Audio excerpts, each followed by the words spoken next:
লক্ষ টাকা দিয়ে সন্তানকে ইংরেজি শিখাতে পারেন, অথচ 500-1000 টাকা দিয়ে সন্তানকে কোরআন শিখাতে পারেন না। আপনি বৃদ্ধাশ্রমে যাবেন না, কে যাবে? ঠিক কিনা? বৃদ্ধাশ্রমে তো আপনিই যাবেন।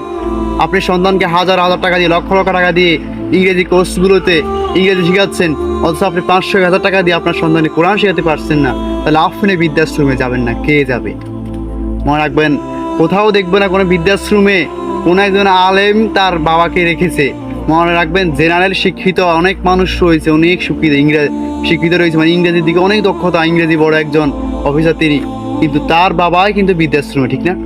তার মানে কি, কোনো আলেম তাকওয়াওয়ালা কোনো আলেম, বড় একজন আলেম ইলমে দিন, কেউ কোনো তার বাবাকে বৃদ্ধাশ্রমে রাখতে পারে না। মনে রাখবেন, বৃদ্ধাশ্রম ওরাই রাখে যারা বড় বড় শিক্ষিত, যাদের টাকার অভাব নেই, তাদের সন্তানদেরকে তারা অনেক শিক্ষিত মানে পড়াইছে, মানে ইংরেজি পড়াইছে, কিন্তু সেই সকল সন্তানই বাবাদেরকে বৃদ্ধাশ্রমে রাখে। ঠিক কিনা? যেটা সন্তানকে কোরআন শিখাবেন,